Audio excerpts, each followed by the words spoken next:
and we'll just keep getting the people in as they're coming. It's good. A lot of coaches coming on, which is great. Hello, everyone. Hope you guys are doing great. Great to see everybody. And hopefully you guys had a nice holidays. You're back. You there, Paul? Okay. Yeah. If my network's going in and out, it's a little bit off right now, but hopefully not too bad. Very excited about today. We have a very special guest, a friend of mine, Joan Oliva, who, when I first came to Houston just a little over 3 years ago, he was one of the first coaches that I met, part of our affiliate program club called Lafayette Dynamo in Louisiana. Immediately connected with John on many levels. He's a fantastic coach. I won't go too much into his background because he'll share that with us. But today's topic is positional play, something that John has some great expertise in from his days in Spain, coaching in La Masia. Something that I feel very strongly about as a coach as well, this concept that your positioning and how you position yourself on the field can create tactical advantages. And the fact that this can be shared with young players, starting from very early ages, that it's not anything that's too obscure to understand or too difficult to implement.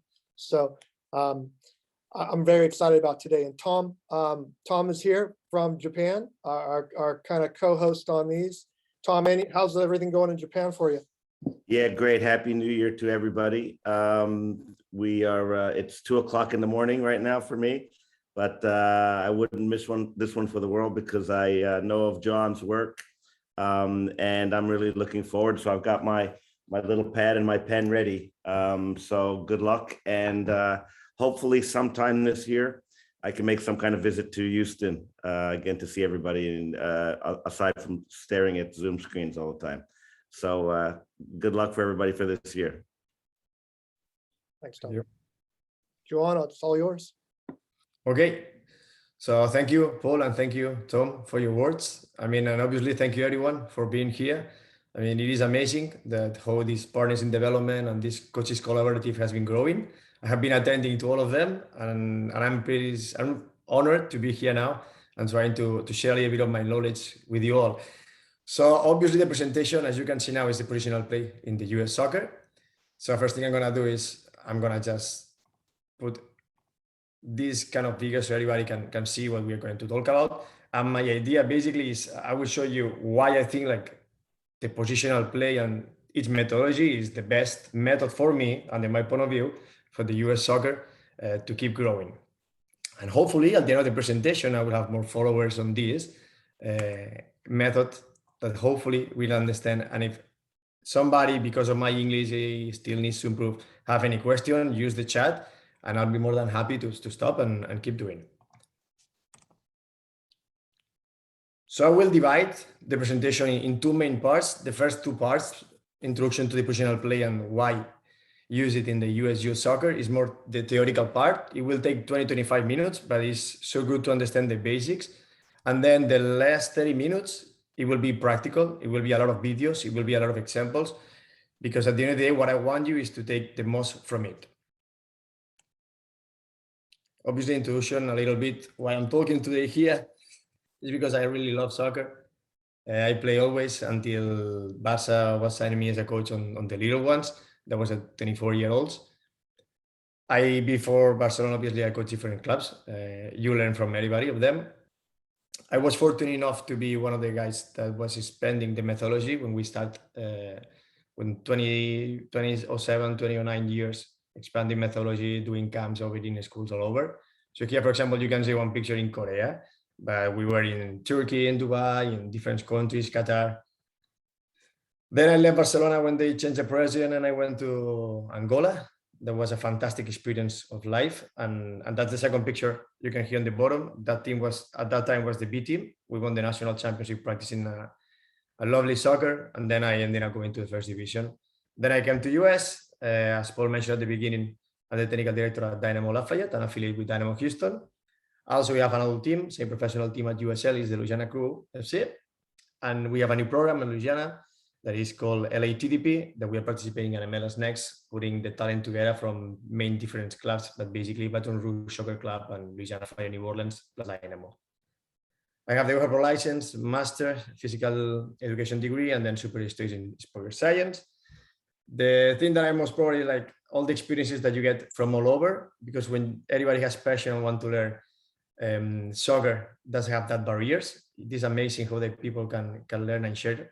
And obviously I'm still learning. So before we go, I'm gonna move this because if not, there you go. Thank you very much. Let's have a little bit of idea of what we're going to see, what we're going to talk about. So this is Peru at the World Cup.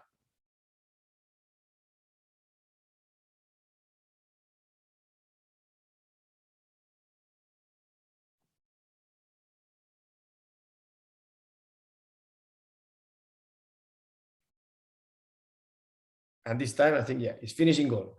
Sometimes doesn't finish in the best way, but what I want you to have a look at this. No? A lot of people think that this is possession, the bad called tiki-taka, but what they're doing here is trying to find this movement, trying to find these guys in the pocket, your best pieces on these spaces where they can destabilize the defender.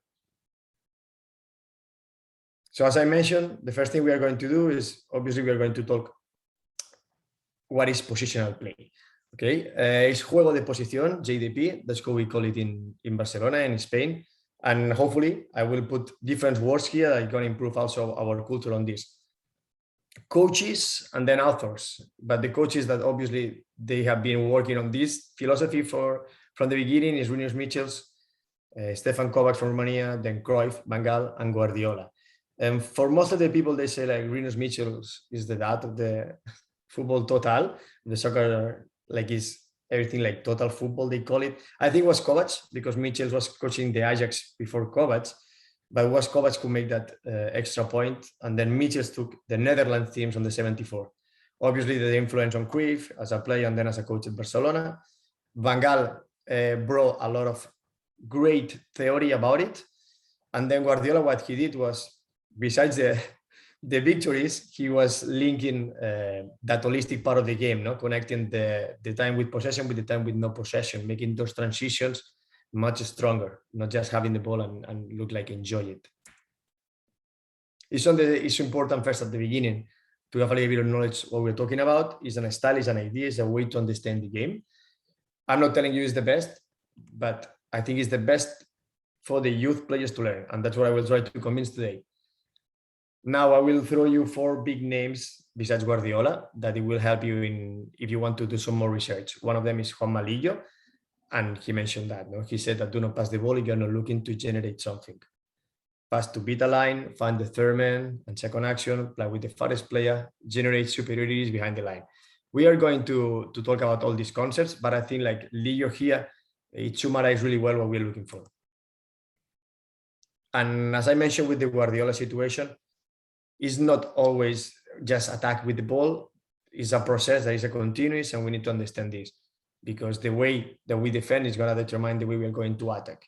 If at the end of the day, our center back just kick the ball to the other center back and the other center back kick the ball long, the team obviously with that short possessions is so difficult to be organized. So the team going to be really separate, and then it will be difficult to make a good first press. So it's going to be like an open game, right? So that connecting attack and defense and both transitions, it is important. Because of this guy is where I start coaching. I grew up on the 80s, and when I have a little bit of knowledge, it was the 90s, the Barcelona team playing. My idol was not Koeman or Romario, it was Cruyff. And I think, again, what Cruyff said here, I think is so important. It's not the man on the ball who decides where the ball goes. And that's something like is a lot of important. I think we saw a lot of presentations here, like we call like no more than 2% of the time a player has the ball in the field. So what we are doing that 98% of the time is important. I will not touch any single letter on what Cruyff said, but on this, the running actions determine the next pass. I will also try to add, like sometimes we don't need to run, sometimes we need to stay. Okay, so where we are is what will determine. And the last two big names that you can follow is Joan Vila, who was kind of like a big mentor for all the Barcelona coaches. This quote, one step back to attack, one step forward to defend, I think can blow mind a lot of coaches, right? But if we think the same player, for example, the center back, if we give the ball to our number 6, maybe our center back, we need them to step back to create that space where when he gets the ball, he gets more time, right? And if that 6 is passing to the winger and we lose the ball, maybe we need that center back now to go forward to reduce that distance. Okay, so that's a little bit opposite of what we have been doing in some countries or some cultures. And then Oscar Cano, because he wrote a lot of books, he's really good on theoretically. He's a good coach also, and you can find books in English about how Pep Guardiola played with Bayern Munich or with Manchester City. And this summarize already also what we are looking for when we have the ball. No, give always a better option. To finish a little bit this description of positional play, it is important for me to understand this misconception, because a lot of people confuse the positional play with possession. We can have the ball 80% of the time and do nothing with that. We only have the ball. Okay, I'm not telling you which one is the better, but you need to understand that there are two different things. Positional play is take advantage of your position and try to progress constantly, while sometimes we just need to have the ball and possess the ball. Obviously, you can mix both. You can play only both. You don't need to play them together. To finish this theory part, we have like now 10 minutes to explain them a little bit better. For me, there are like 12 characteristics of the positional play. Of those 12, and as you can see here, I will try to highlight 6, and then I will like 2 to remember only 2. Okay, so that's my objective. If we finish today understanding these 2 crucial concepts, and then we'll see you on the video what I'm talking about, then I'll be more than happy, and I'll be glad if all of you understand these 2. But the 12 are these. You always can take that one. Different heights. It is crucial to play with all the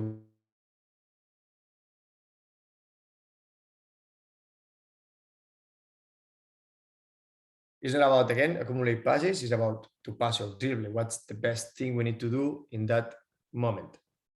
If there is no intention to move the opponent, then maybe we don't need to pass that ball. Drive or dribbling to commit. That's another way to find the free player. The idea is to generate superiorities behind the line of the opponent pressing line. And this is so important. And as Paul mentioned, when we met each other 3 years ago, we talked about this. Okay, I want you to have a look a little bit now on this number 10. Sorry, guys, there you go. We want our number 10 going here, and we call it epicenter. And I think Paul has been doing great expanding that word, because playing that guy or this guy, or maybe the fullback, or maybe the center back, but somebody will need to move. We are going to manipulate the opponent. And it is important to understand that finding the free player here is not the same like finding the free player as the keeper. The other 6 characteristics, obviously, create triangles. I think like US youth soccer and coaching classes has been good on that concept, talking about triangles in attack, triangles in defense. I think the US soccer coaches has that knowledge really well. Then crucial to generate those superiorities building up from the back. We call it limpia, like it's clean.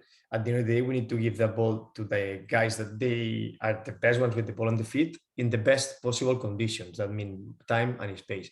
If our build-up is not clean, we will not give that.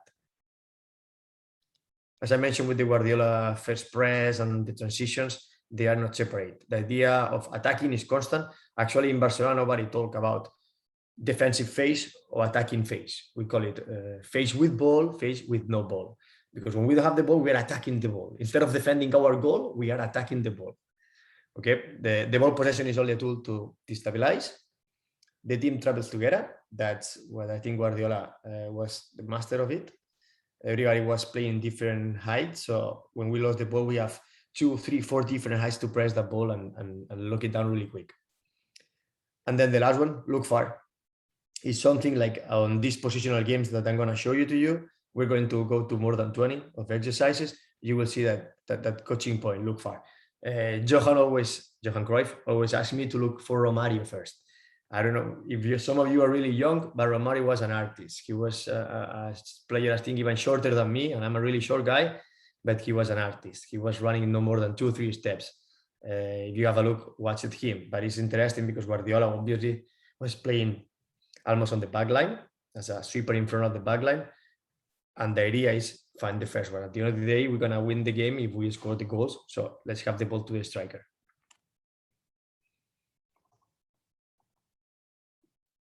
So these two main ideas, corridors and free players, now we're going to work on them a little bit. If we play in different heights to create more passing lines, it's going to come the corridors. To understand the corridors on a soccer field, it is so important because it will allow us to talk to our players and teach them where is the space, where is the right position, where is the free space, where is the free man. On this picture of Manchester City, I draw a blue line of every single player that is on the field, but if they are, for example, on the same line, it's only one line, like these two guys. And as you can see, they have 8 lines. That means like the options of pass is huge, and defend this is difficult because you cannot defend in the same line more than 1, 2, 3 players. But if you have all the opponents in one line, actually with less players, you can defend them because it's just shuffle and shuffle, right? So when we started 12 years ago, maybe starting with the positional games, the corridors was something important for us. So we started with 5.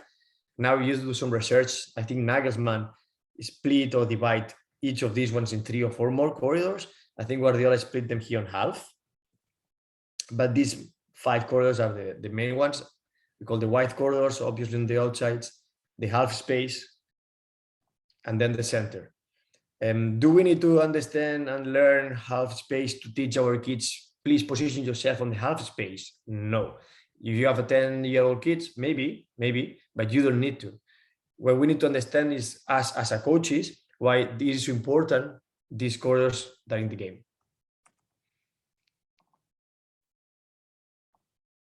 This is, for example, an easy positional game that I will show you now at the beginning, and you will see why it's important, the corridors.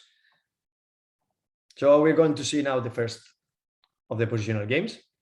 We use it, most of them, U11 players you will see here on the Dynamo Juniors, but we also will see exercises like they are filmed with the adult team, Louisiana QFC, or the LATDP with the 15s. Okay, let me see here from the beginning. That's the description of the exercise. Here we'll pause a little bit. We have 2 defenders in the middle. That's a rondo or positional game. We call it positional because I will talk about it later, but it is the direction. The direction is like these 2 guys, if they find these 2 guys, they get the point. And then these 3 blue players are neutral. This is the whole space. We try the blue to avoid turnings, and they are the 3 corridors that this guy is going to work. Again, if the black find the other black, let's get a point. Oops, you see now, they find a free corridor. We don't need to talk about half spaces. We just need to let them play and guide them on that process. Okay, here also, I want to pause it here. I have this goal here just to understand like that's a direction. Obviously, you can have the central guys here, and you can use your wingers or your fullbacks on the outsides to do it more positional. And that's a situation like it happens like a lot of times on our games. It's a build up with a press. So you can see now this number 6 will not turn, because if they turn, they get no point. And we want to get points. We want to compete from the very first moment, because that's where the intention comes. If we allow this 6 now turn, it will be not a real situation, because on the games, we don't want him turning there.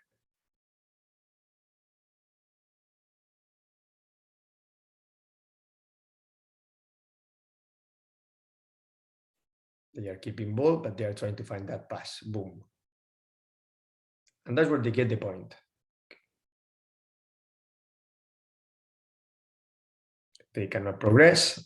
They pass back. Move them and move them. Okay, and that's, sorry guys, they was here. Yeah. As we saw Manchester City, and we are not the Manchester City, these are U11 guys in Lafayette. But as you can see, we have 7 players in attack, so 4 on the outside and 3 the neutrals, and we have 1, 2, 3, 4, 5, 6, 7. 7 different heights. This is amazing. And do we stop them constantly? No, we let them play. We need to observe it, and then when we get the break, we talk. But it is important to respect the game. It is important to do not stop the game constantly. When this happens, when we see this, then we encourage them to keep doing it. And what makes these lines is like, again, it is so difficult for these 2 guys in the middle to steal the ball. The other thing is this readjustment. Try to use, if this guy gets closer, so let's, for example, here, obviously this defender will be shown in both situations. So if this player is taking distance, because this player here is taking distance, then the other player is going far. In case we decide to switch the ball here, this will be the outlet, right? We already has this defender is going to make that run. What will happen if this guy here now in the other side stays on this corner? So this defender going to do this, I'm going to get the ball. But the fact that that defender is readjusting here, because that we don't need to stay here, it makes like this ball switching, pam, pam, pam. When the defender decides to do this run, then the blue finds him here. And that's a huge difference, because I'm going to draw again on this guy, going to run here, but then he needs to break and go all the way to the other side. And because of these readjustments, then the other one is here, giving this line of pass to this player. To understand this, for our players to understand where I need to be, it is huge. It makes a lot of sense. It will give you time, it will give them space. And if you give me time, me, Joan Oliva, you put me in a good team with a lot of time and space, I'm a good player. But if I play the adult league here on Sundays without space and time, then I'm not a good player. Simple as that.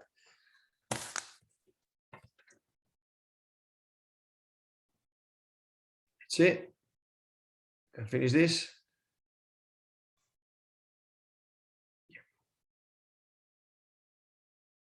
Obviously, we create a lot of triangles. More people is coming. Let's accept them all. Okay.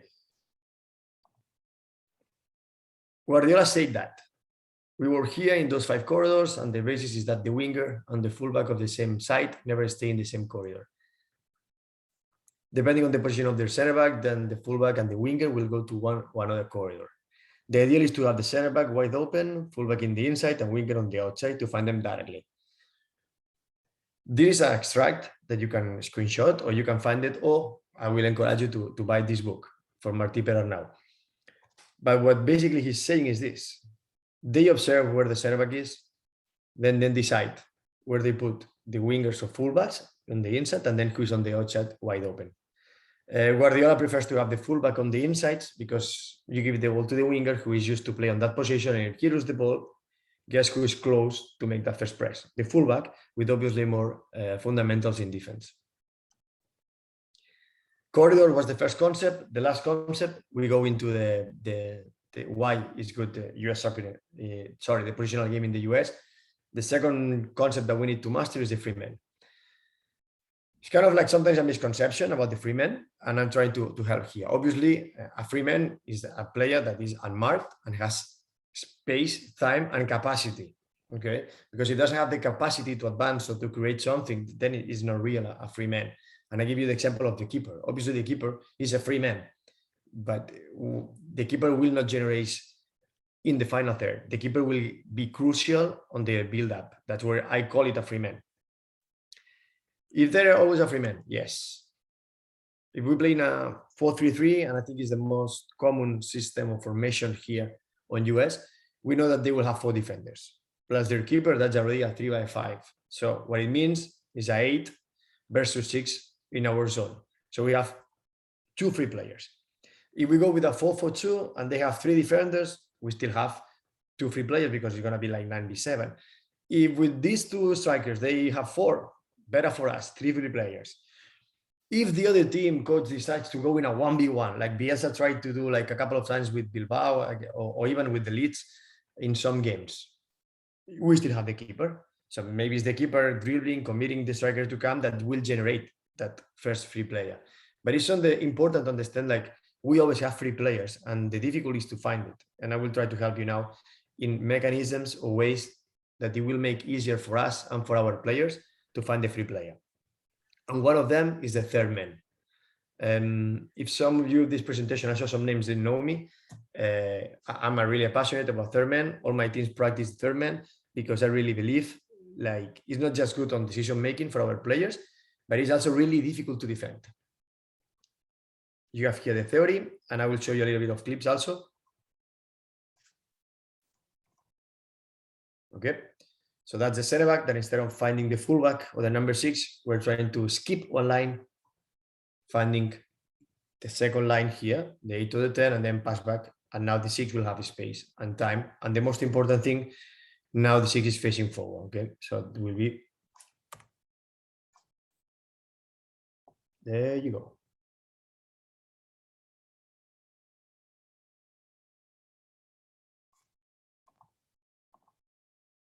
Here we have the professionals doing it on their best time. Gets the interception. Barcelona prepared to. Amazing. Eh? I'm gonna see it again. Let's gonna see it again because I really love this one. Oi. Play with your face. Interception. And progress. Prepared to. Okay. So I'm coaching also an adult team here that is gonna play the USL2. It's called Louisiana Crew. That was our first game in our history. After 1 month of practice, and we did a lot of passing drills and possession third man. We use third man on the build-up. We have the black team here. Wanna have a look on this left fullback. Under press, really with your face. Bam, bam. That's the third man. We also can see here, that was our first season. And I just have it that example, like it's so easy to apply it. Finding 6, 6 passing fullback finding 8, 8 finding 6, and we go. And one more direct, more kind of Liverpool way. But look, bam, bam, bam. And Liverpool mastered this. They play forward, they play in that open space, but they apply really well the third man. Okay, so now we finish the first point. Remember, I'll divide this presentation in 4 points. The second one is why use it in the US soccer.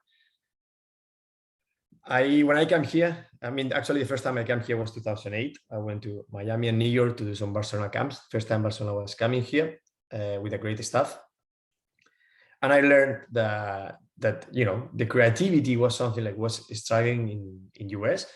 For me at that time, maybe the most creative player, and I'm not the most knowledge man on the US national team, but for me was Dempsey. And Clint Dempsey also, if we have a look on how Dempsey was born, he was playing in the street in Texas with all that Latinos. So he was kind of grow up in a different way also, right? So I think like we are in a great environment to make really things big happen. But at the same time, there are some things that we need a little bit time to get it done. And I think that we're on the right way, but we cannot relax on that. And to produce this player, to produce a number 10, the playmaker, the maestro, we need to work. Because even, you know, like Picasso, Mozart, let's go to the great artists. Obviously they have that talent, but they work on their capacity. They try and they work. And as mentioned here, is like a muscle. Creativity is like a muscle. So then the method is important. It is too important, like on the early ages, we have them close to a ball. Tom Bayer did the introduction here. Go soccer stars at home, have a look at it. If we have them for 1, 2, 3, 4-year-olds falling in love with the ball, they will be comfortable with the ball and they will have like a basic technique. Then they can be like master of the ball. But once they get 8, 9, 10-year-olds with all the technique, I don't think, under my point of view, is enough. And then our limitations as a coach are their limitation as a player. So if we don't understand how we also can work on creativity, linking up with each other, then we are limiting our players.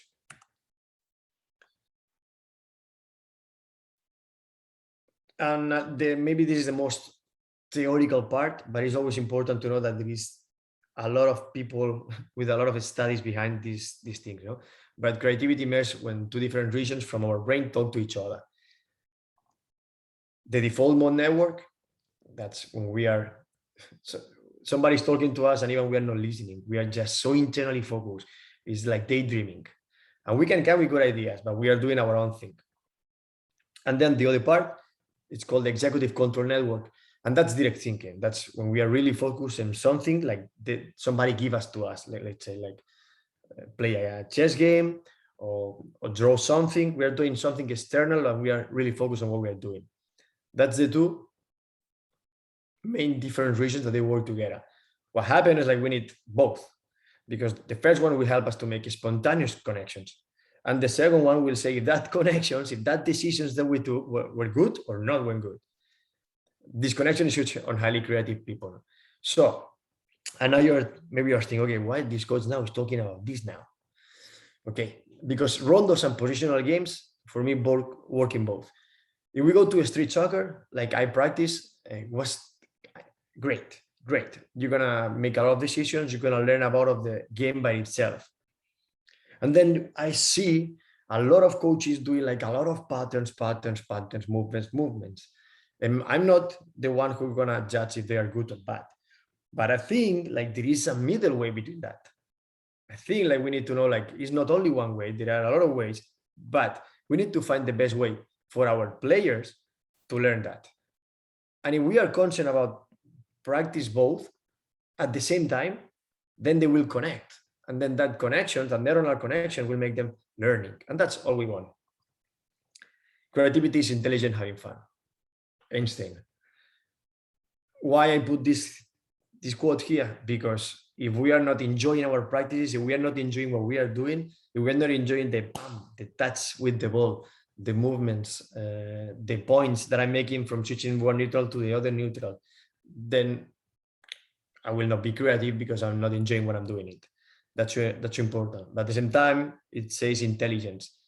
So it has to be something intelligent.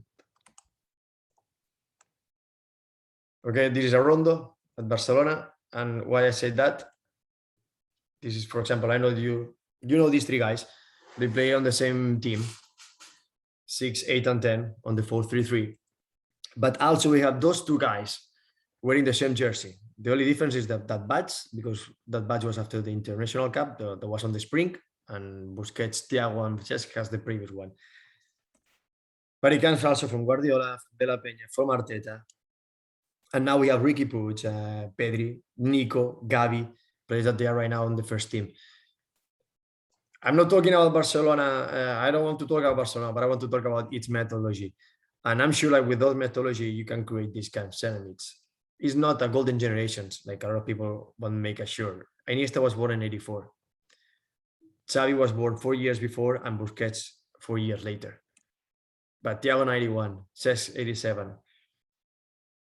Start again, Guardiola on the 71, Ivan De La Peña. That's creativity, pure creativity. You need to have a look at YouTube on their passes. Arteta, what was the problem of Arteta? The years, because he was between these two guys. And now also, obviously, we have the guy on the right. It doesn't sound me familiar. They told me they play in Barcelona, but I don't remember him. But the other one is Alexia Putellas, who just won the Golden Ball on the best female soccer player. Center mid at Barcelona. So the only thing that I'm sure about the Barcelona Academy is that we can create these guys of profiles. And as I mentioned before, I think that maybe is what we need also in US. Will the US men's national team win the next World Cup playing positional play style? Okay, please do not leave after I say, I don't think so. And I'm not telling you like, I don't think the US men's national team will win the next World Cup. No, what I'm telling you is playing positional play style. It is so difficult to get good results with that. But I'm 100% confident like it's the best way to keep developing players.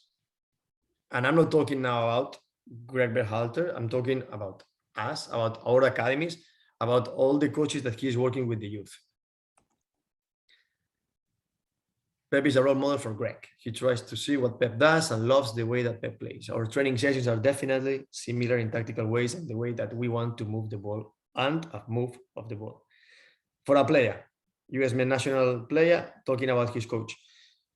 So I think this is huge, not to understand this. And I don't want to understand like we need to copy something from Barcelona. Not at all. We need to find our way. We don't need to start copying what France, Germany, Spain, Belgium.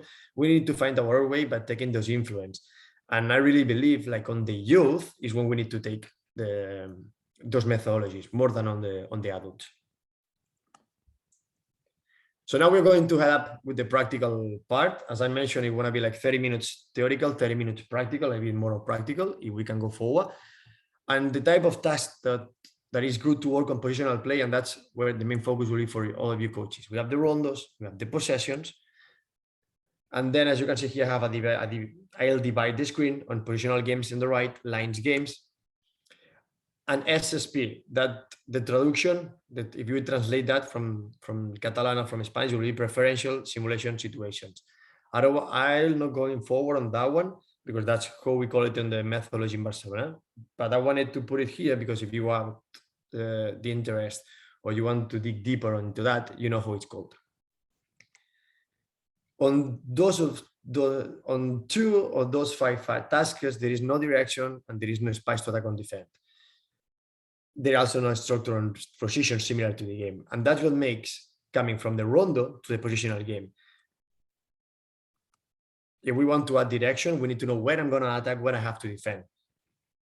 And that's these three: lines games, positional games, juego de posición, and the simulation preferentials. So what I'm going to do now is I'm going to share a lot of tasks.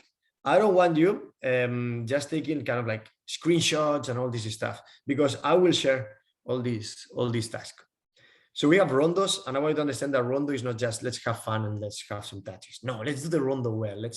Let's see what I'm gonna work on the rondo, and then if as a coach I'm kind of direct thinking what I'm looking for, then I'll be able to observe that on our players, and I'll be able to correct that on the players and not other things. We can work rondos in attack, obviously. Here is, I think, is a common rondo. We play 4v2 or 4v1 here. After 4 or 5 passes, when they decide, but after 4 or 5, but it can be on the 6, on the 7, they switch. These guys on the outside are the guys who switch. This guy in the middle cannot turn. So we play pop, pop, pop, we switch. Rondos, I guess everybody's familiar with rondos. I'm going to show one. Let's have a look at this, for example, before I go forward, because maybe someone is new on rondos. So we're going to have an example of a rondo is. Here, rondo, we pass and move on this rondo. Yeah.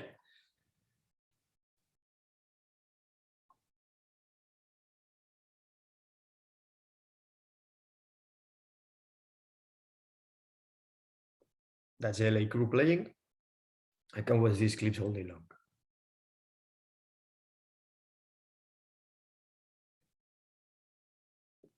You start with 2 players in the same ball, and then the players, they need to see where is the empty space and try to fill that space. Okay, is this positional play? No, that's kind of like Ajax and of the last 2-3 years. They were doing a lot of rotations, but it's a good warm-up and it's a good rondo. But sometimes, as I mentioned at the beginning, the rondo is stay. You don't need to pass and move. You can pass and stay. But that's a rondo. In attacks, you have 2 passes, 1 defender. After 4 passes, 4 defenders. You include defenders. They count how many defenders we have, or maybe it's time to switch. We also can work in a lot of principles like this one. This I think is Louisiana TDP. That's offensive balance. Offensive balance is that concept like we talk about with Guardiola. I'm attacking, but I'm ready for the moment that we lose the ball. Let's have a look at it.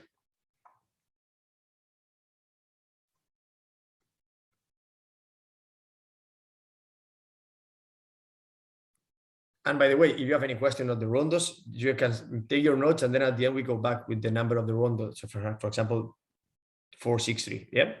So there is 3 rondos at the same time. Some of you will say, okay, coach, why you don't let more space here? Because on that particular rondo, I want to be under press. I don't want the players on the rondos playing too much outside, because then it's not a real situation. At the end of the day, on Sunday or Saturday, we're going to play between the lines. So let's play between the lines. It's a 4v2, as you can see here, and they have 2 mini goals. As soon as the defender gets the ball, try to score there. There you go. And obviously we have 2 mini goals instead of 1 because it gives that uncertainty to the guy who is here, and that's the guy who needs to work. That's a goal, but they did not work in offensive balance. Let's have a look at this guy. And this guy, I think, is doing much better. His ball is our center mid.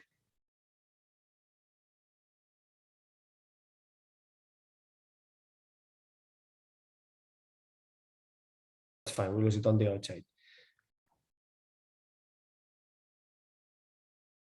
Keep having a look at him. On the right position, the winger can lose the ball, but they cannot go directly to the counter-attack. They will need at least to pass, if they steal the ball from us, obviously. As you can see, how is he moving from side to side. So we are attacking, but we are getting ready for the defense. We are organized. Now the same player is on the outsides.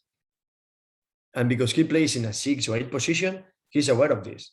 When he thinks, oh, yeah, I'm going to lose the ball, he's already dropping to be in the channel, on the direct channel to roll, as Paul said on the Dynamo Houston philosophy, avoiding that. If we see this group here, this guy is not doing it, they lose the ball, oops.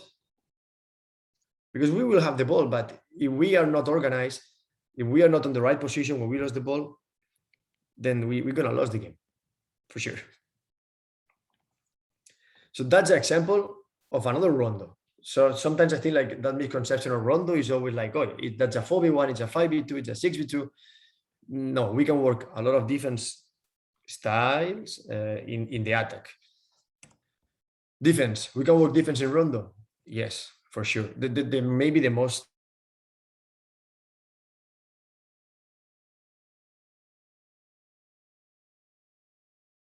somebody's pressing, somebody's covering, and try to get connected, right? I will say also, like I saw like the last 2 years, one of clubs doing it in Liverpool that I really love it, and was almost the opposite. Instead of the objective and point, it was not for the guys in the attack splitting them, it was for the defenders. So the defenders steal the ball before 6 passes, both were out. So that was obviously with the idea of high press, high press, high press. So as you can see, it's just, I want you to take ideas. Yeah. It's not a copy. Everybody can find all the skills, books, and sessions in internet. You go Mourinho, 100 sessions, you'll find it. But what you do with that thing, that's the most important thing. And as a coach, is we need to understand what I'm looking for. For example, this one is the same, press and cover. That one, you can work on pressing triangle because you hit the balance in the middle with one of them. This Rondo is in attack, purple, red, and yellow. After 5 passes, they can switch both directions, but always 2 defenders on the middle. When they switch, the defenders who was on the red Rondo come to the middle, and 2 more comes there. If in this moment, these players can hit this cone, then they get a point. So it's a way like, okay, we are pressing, but we are covering our zone, right? Transitions. Rondo in transitions, yeah, it's so important, and it's something like I'm missing a lot. Again, we do the rondos for a lot of the stuff because it's good technically. It will work in our scanning, it will work in our body position. Obviously, we're getting a lot of good touches under press, back foot. It is crazy. So all the stuff that we can work in a rondo, besides scoring a goal, that actually we can do it like this one on the right side. It is plenty of things that we can work. Let's have a look at this one. I think this is a U11 team.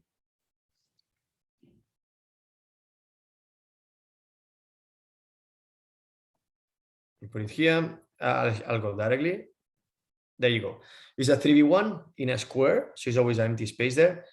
And the guy who's defending has 2 teammates on the edge. They have 10-year-olds. They are from Lafayette. They are not Messi or Cristianos, but they can do this stuff. Okay, they try to get the options on the right and on the left of the ball. So they left the opposite space empty, as you can see. Now this guy is moving here. So this is great, a 3v1 rondo. Hey, transition, there you go. Okay, let's have a look again on the transition. As soon as the defender gets the ball, he's not trying to dribbling and lose the ball. He's finding the player with the space. And then that player, first touch playing forward to get the space and trying to finalize. In the other side, you have the other guy going because he will stretch the defense. Every time we have a counter-attack in the right, we need somebody on the left to stretch the defense or the opposite. So this is a rondo, yes. Are we working in a counter-attack because I want to do counter-attack? Yes. Can the kids learn how to do a good counter-attack? Yes. But do it in a rondo. Also, obviously, and I add this slide here because one of the last presentations I think was really interesting was about scanning, awareness, and it was plenty of drills. So I want to add more drills, obviously rondos and positional games with that main concept. No, I will try to summarize a little bit what is here. If I go here on the left bottom, you have the easy ones. You can play every single rondo and you have the coach or a teammate pointing fingers, showing colors that the players that they are in attack, they need to mention that. That would be the easy way to create one. If we go here, that's more difficult one. That's 2 rondos. It's kind of like a mirror. This rondo is going to dictate what happened on the second rondo. Both rondos play with 1 ball, but every single play on the left side has 1 direct teammate on the right side. When one of these players loses the ball, it needs to go and defend the other rondo. And this rondo, who was the secondary rondo, they have to check all the time where my teammate is ruined. And the moment that my teammate is losing the ball, then I need to go and find the ball on the other side. There is we call it cognitive. Years ago in Barcelona, I think now it's more like it's about awareness. But basically, you give different colors pennies, and you can have plenty of rules. Like blue cannot find red, red cannot find yellow. If the ball comes from red, you need to find the yellow. Or now yellow doesn't play 2 touches. So a lot of stuff that we can do inside of this, just having the guys having a look, eyes up, and know what's the ball on your feet.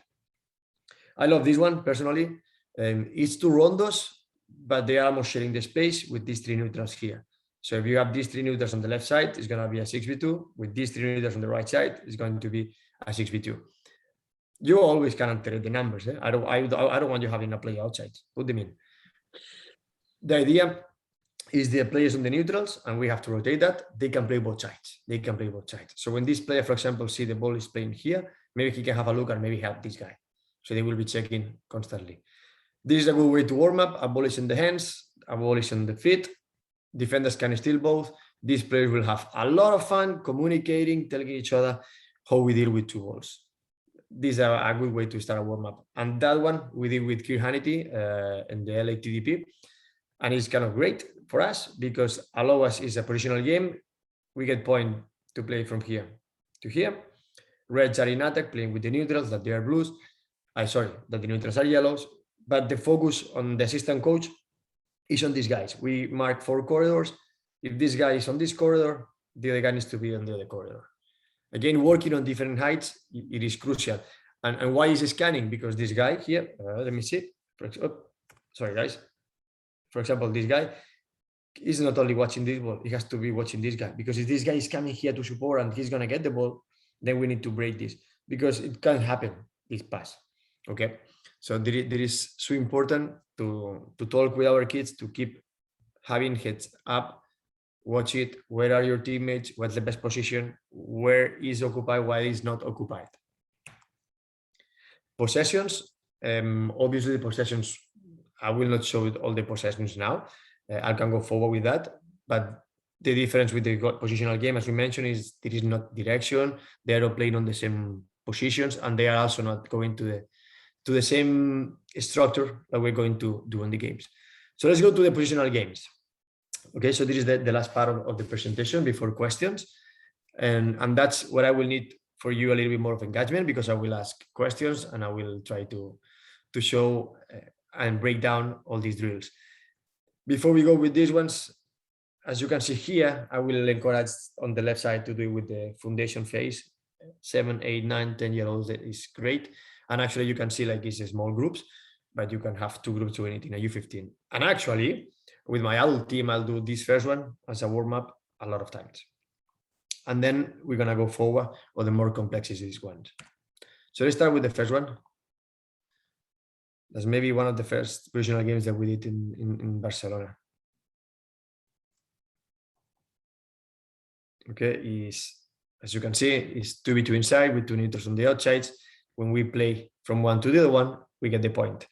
If you want to do it a little bit more complex for the neutrals cannot find each other, but if the neutral, the yellow player, dribbles inside the space, So he's committing somebody to come, what is making somebody else free, then you can find the other neutral, and then yes, you get the point, because we want them to encourage, we want them to be brave, to split that defense.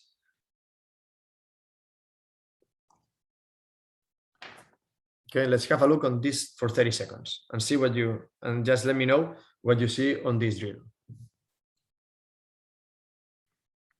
I will not stop it, that in 30 seconds.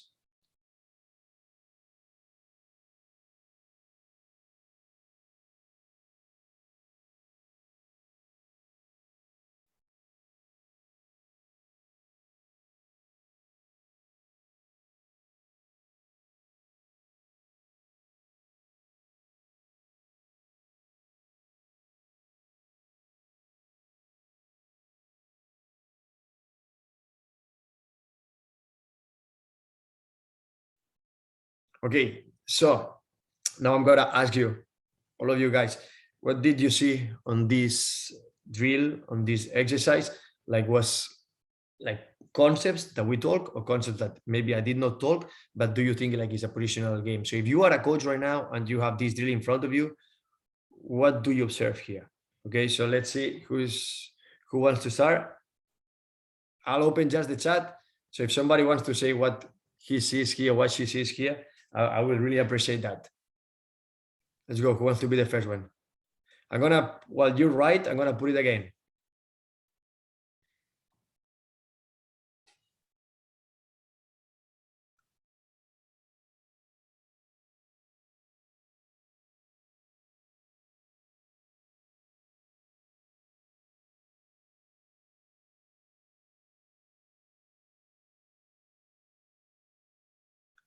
What we are looking, it's important to observe. What are we looking for? Are we looking for corridors? Are we looking for free men? Are we looking for split the defense? Are we looking for what?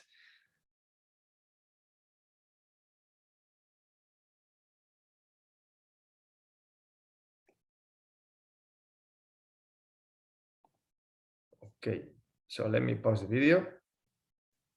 It's like, oh, I'm showing it now. I don't want to show it now. There you go. Let's go back to the chat. There you go. 9 people. Love it. Love it. Let's see. From the beginning, hips open from a lot of players. Well done. That's a really detailed thing, because it's an individual thing. It's really good. Good body orientation from blue players. Love it. The same. White players showing in different heights. Yes. Yes. Breaking lines constantly because they want to get points. The kids, they want to win more than the coach, believe me. So they want to get points. They want to break the lines. 4v2 with transitions.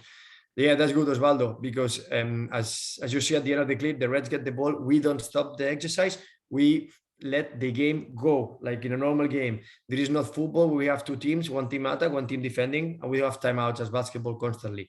So our kids needs to be aware of those transitions. Love it. Working on different depths. Excellent. Looking for the split constantly, because that's what we want. Eh? We want to beat players with the pass. Corridors, yes. Yes. Moving opponents constantly, getting behind the defender. Love it. Good. That's the one of the things that we showed at the beginning, finding corridors. Love it.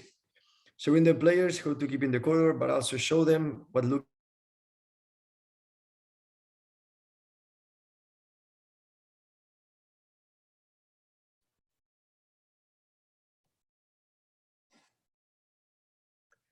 There was no space here to play. So as we just mentioned, we get behind the line of press.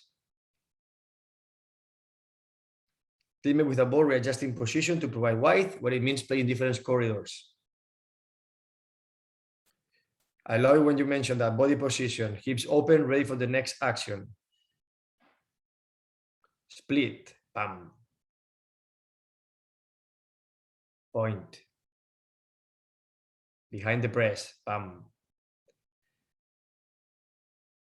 Somebody mentioned that difference depth. Love it. Love it, guys. So this is pure soccer. This is good.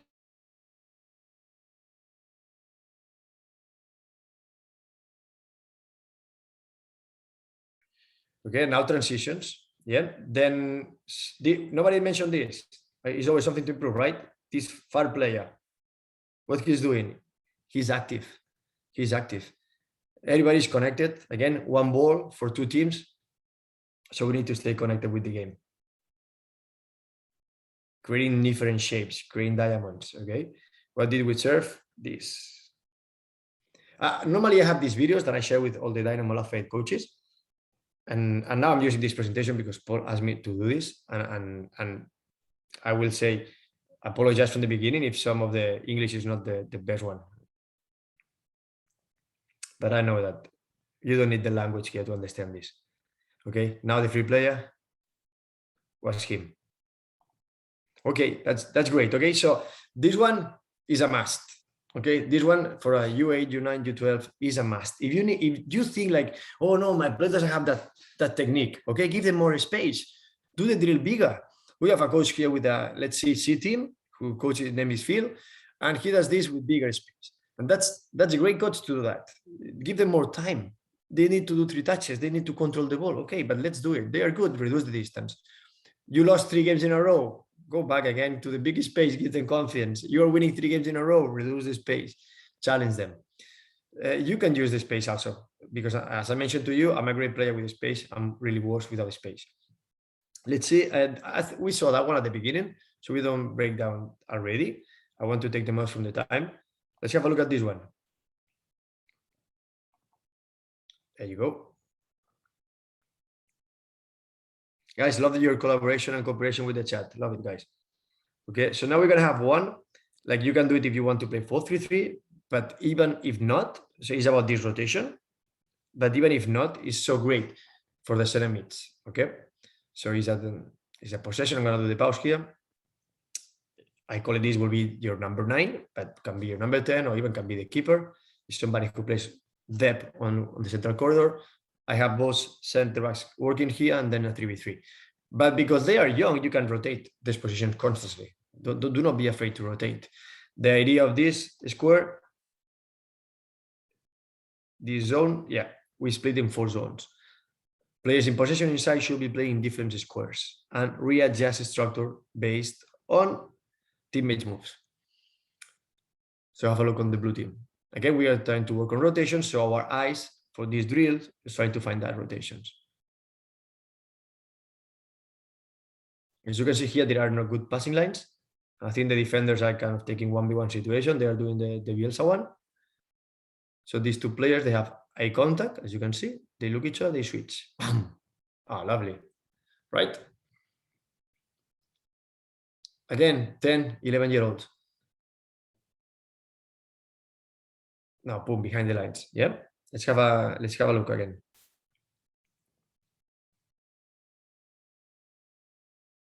I don't know if you spot that. Let's go 10 seconds before, please, and have a look on the little one. You see them? This guy, yeah? He just leave, and now, like a magician, he decides to appear behind, and this guy is like, what's going on here, guys?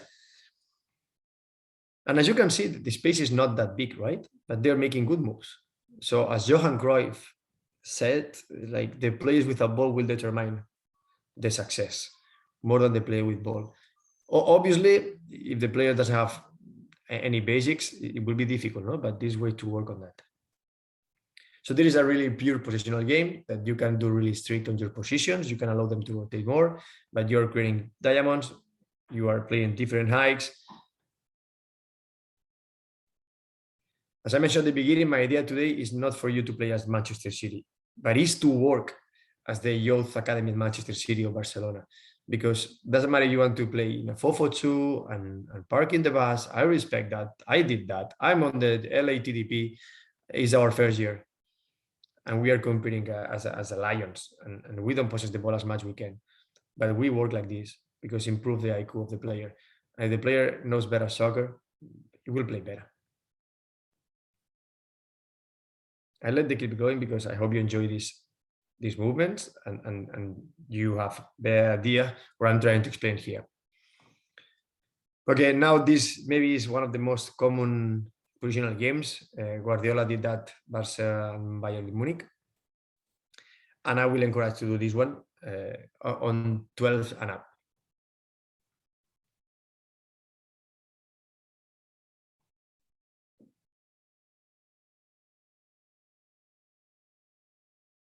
basically, I mean, let me put it here. There you go. Okay, so four players on the blue, 4 players on the red. They're playing versus each other. The team in attack play the outside. When they are defending, you go inside of these 4 squares. Then is on the construction if you want to allow them to move between them in defense or not. At the beginning, I will say no. Then I will say yes. And the blue teams are neutrals. So we are making that shape. As you can see, again, you can put your team there if you want. This is number 6. Now you can work on defense. Yes, a lot. Pressing triangles. Yeah, but defenders go in zone. Okay, I'll go back here a second because I think this is important. I have been talking in attack a lot. Why I mentioned defenders go in zone here, and that's also so important and connect with the idea of the holistic game and the 4 phases of the game. If there is my Iniesta, let's have a look. That's my Iniesta. Okay, so I want really Iniesta. If this guy pass here, I want Iniesta following this guy, and maybe this guy pass there. So I want my Iniesta of my team, yeah, my creative player on the center mid. I want them following the winger, because then when I get the ball back, I will have my best player on side. On the opposite, if I don't make defenders go in zone, I'll have maybe the fullback playing in the 10 position, and then I get the ball back. I find number 10 to hold the ball, and the fullback is not used to hold the ball and the press. So that's why it's so important on the positional games to work in defense also.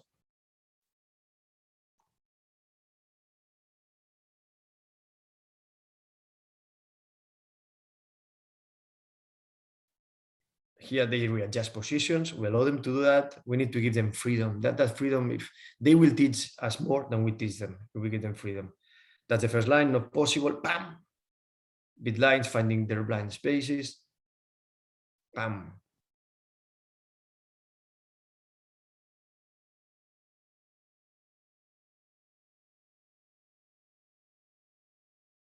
And then, as one of our colleagues said, that we work on transitions. So if yellow get the ball back, they have to play the neutrals, but you can see now the blacks going and do the making the first press, while yellow is expanding.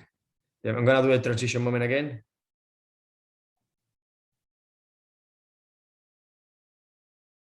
Black lose the ball. Okay, this pass, secure, safety pass, 3-2-E. That's the concept that we talk about, because that 3 passes allow us what? After these 3 passes, now we have the yellows on the outside. If we come here, on the moment that we record the ball, are the yellows in a good position to play? No. Are the blacks in a good position to defend? No. After this 1, 2, 3. Now, yes. Now, yellow is ready to play.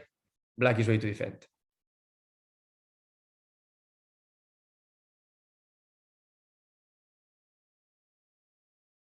This is technique, this is scanning, this is body orientation. There's plenty of good quality touches for our players to do, but at the same time, the IQ of the player will improve, obviously.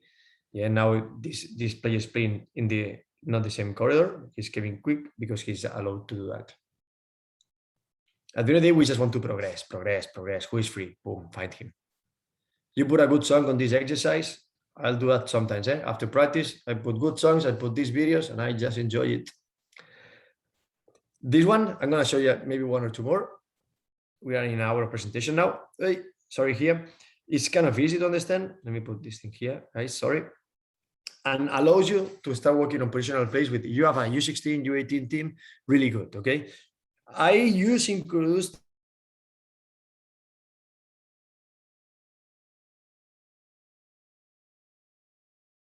kind of drills, then it will be so difficult for us to then demand for things like, oh, why are you kicking long all the time? Oh my goodness, coach, you never, you have me there all the time with the goalkeeper coach. So what I'm going to do? Okay, so I used to do the goalkeepers if they're doing the warm-up at the same time. So then I use the center backs. Your outside players can go outside when the team has ball, and they go inside when the team doesn't have the ball. Notice that I don't say defend, we don't have the ball.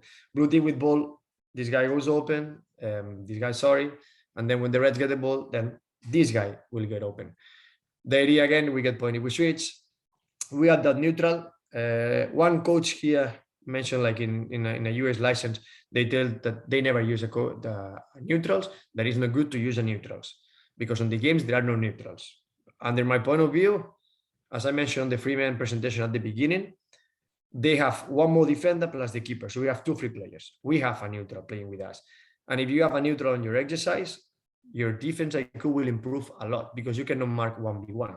You will have to work on covers, on defense, on escalate the defense, shuffle, on rotations, a lot of stuff. If you work the defense in inferiority, you will be better defending. And that's easy positional game. And then you have restrictions in defense, only 2 corridors. Then we cannot find from this corridor to that corridor without connecting on the list on the first one. The construction is something like for the expertise coach is so good because he will manipulate basically the exercise to make the thing that you want to work happens in a constant basis. That's what constriction is. We are not limiting the freedom. We are guiding that process, okay? And then the last positional game that I will show you is of the LATDP, of the U15 team that we have been getting good results, scoring in a counterattack, scoring a lot of goals in transitions. So we work in positional games here, but we are going to work on counterattacks, not only attacking the counterattack, but also defending the counterattack. So these guys here, the red team, they are defending on their own half. When they get the ball, they're going to do the counterattack. Let's have a look at the exercise. This will be the last exercise that I'll show you. But then obviously I'll have plenty of ones if somebody needs more, and I'll be open to share. Okay, so we can see as the graphic before, this is a possession here. Players on the right position, wingers on the wings, center backs on the gray team who is playing on the other half. So we are playing the other half. What's going to happen when we lose the ball, how we correct this, and how the yellow team will get out from the counterattack. Yellow or green, sorry. That's a really realistic exercise because we have the whole team playing. Okay, yellow try to recover. Grays after 8 passes, they can score. Now yellow recovers, yellow counterattack. 50-50 ball in the air in a counterattack. That's Sunday, 100%. We ended up having the option of cross. Boom. Well done. We go back to the same grid and we start again. Great possession. Green try still. Boom. Counterattack. And that's where we are good. So for Paul and all these guys that are gonna play against Mayo 7, please do not copy this. Eh? Do not do bad things. Let's use it for the good and share. Joking. So we are always defending with these 3 wings here because as soon as we get the ball, we get them really wide. Okay. Look, the same guy that we mentioned before with the offensive balance, he's working this thing with the Rondo. Actually, I think that Rondo was the warm-up before this.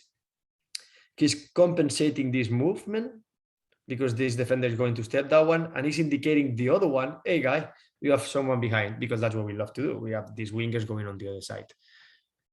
This is IQ. Okay, that's as we should be working on surveillance while attacking and then communicate and readjust. So we let the clip go in. Hopefully, yeah, there you go. Okay, if we regain possession, we keep playing. It's a normal game. So the only thing that we do is that when the game is done, so when the ball is out, we start from the same grid. Okay, that's a re-counterattack.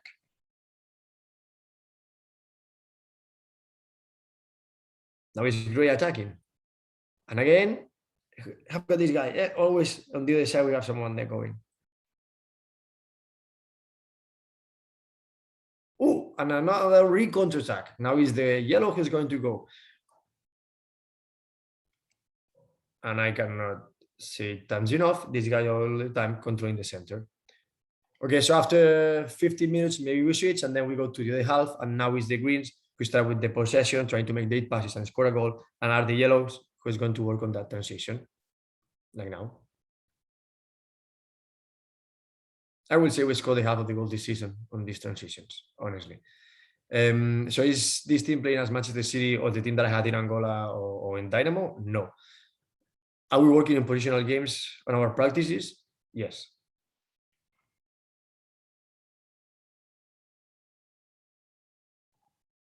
This is 100% soccer. This, as you can see, is like dimensions, is like a normal game.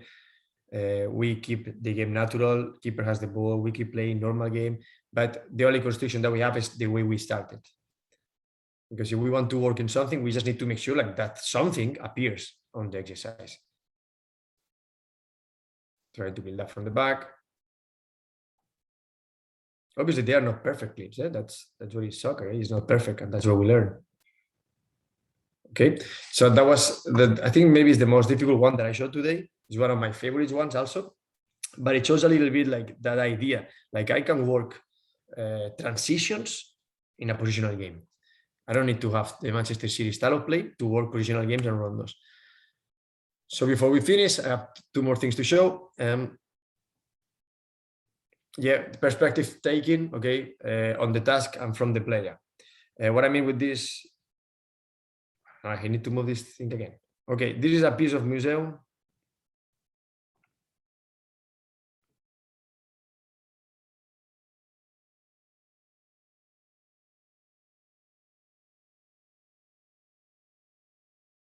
Amazing, yeah. So the first time I saw it, let me put that back again. So we can have one task and we can work one day in attack, one day in the way that we need to regain the possession of the ball.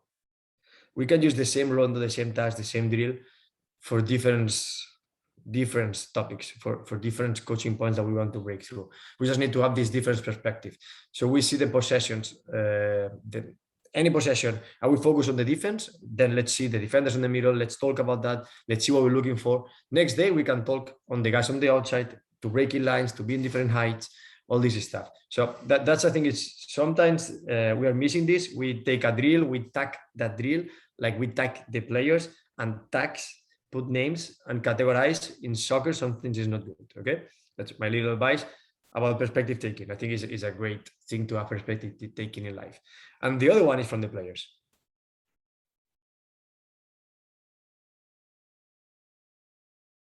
Okay, so what I'm showing here, obviously, 3 different players with the same problem. 3 different ways to solve the problem. One decides to go over, one decides to go under, and one decides to go around. We can have a drill, a perfect drill in our notebook. We go to the field and we are hoping like everybody do the Jordi Alba thing, not go around. But we have 2 more players that decide to go another way. Did they find a solution? Yes. Let's consider that solution. Let's encourage them to find different solutions. So perspective taking, obviously in this world, we need that. But also as a coach, I think it can make you go to one level to level 5.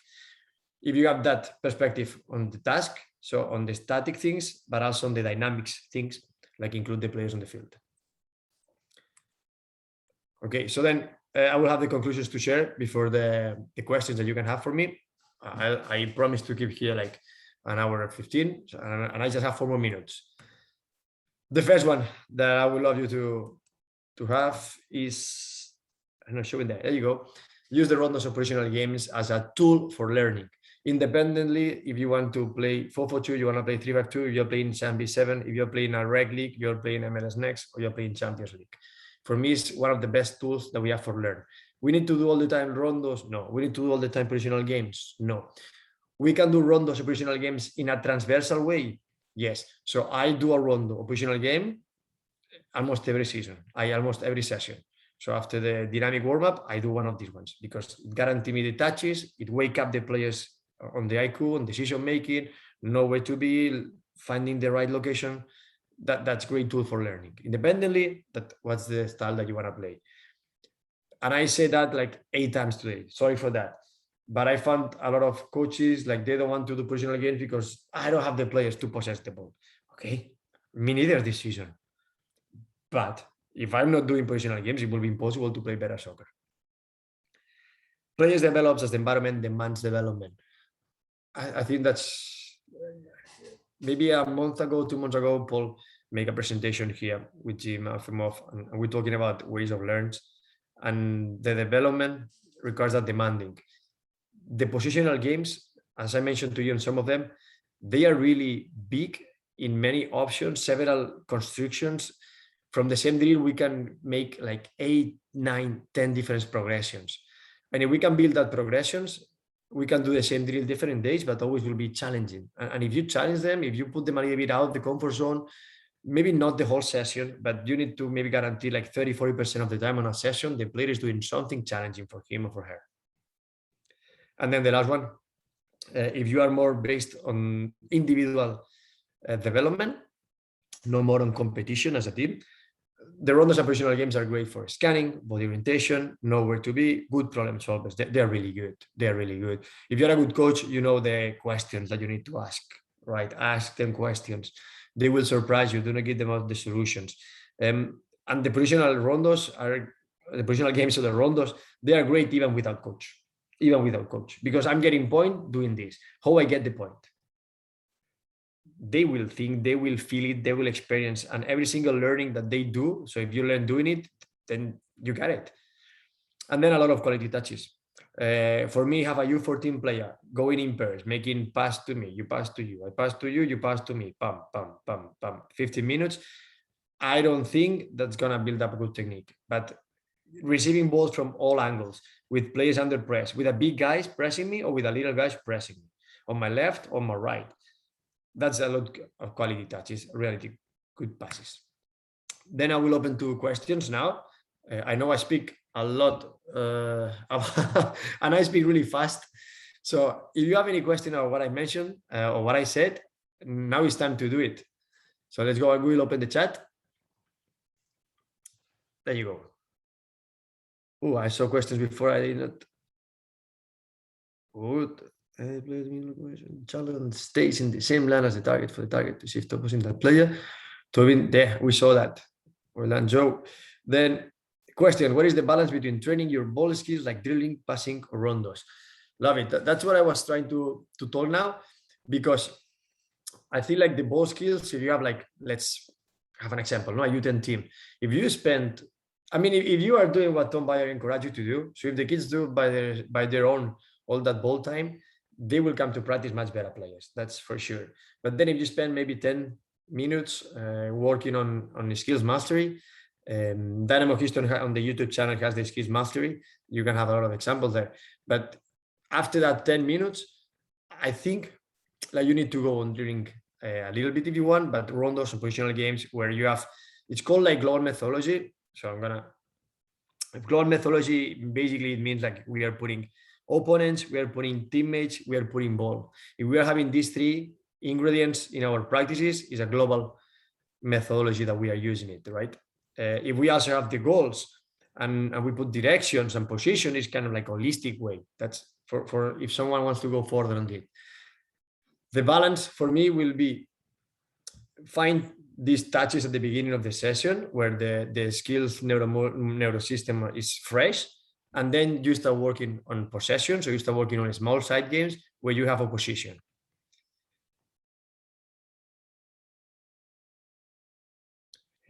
No, but that's a good question about the, sorry, I was reading. If we allow the counter-attack in period of time, we encourage them. So if you, for example, are struggling, like your teammate is not doing quick enough, maybe you tell them like if they score before 5 seconds, they get 2 points instead of 1 for score that goal. But if a player is going and they don't feel like they have the space or the situation, they don't read the next moment, and we are rushing, maybe you're going to lose the ball anyway. So if they don't find the good space to progress, maybe it's good to stop, pass back, get wide, let's have it again. So I don't have time on the counter-attack. If you really want to do like just focus on the counter-attack, then I will say yes, have 5 seconds, you score, use 2 points, less than 10 seconds, 1 point, more than 10 seconds, we go back from the beginning. But we need to really be really specific. If we stop from a player to stop playing, we need to have a good reason. That's one of my philosophies. If I stop the game going on, it's because I have a good reason to stop it. So if he's taking a good decision and not going forward, maybe we can encourage that. Do you have any other question? Please, you can write it here.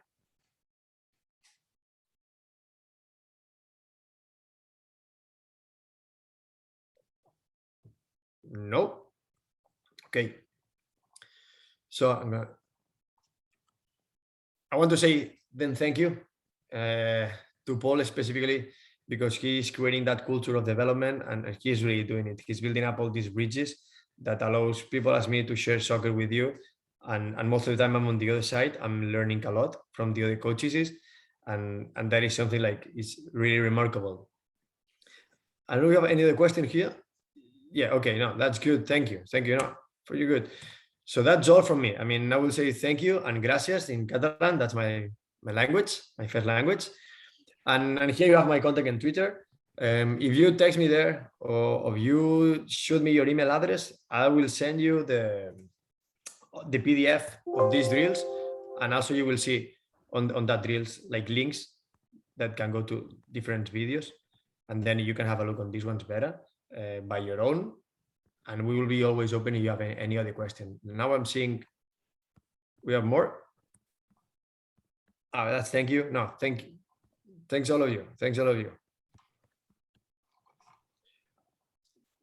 Joan, thank you Yeah. so much. First of all, I knew how good this was going to be. Just knowing you and all our time together.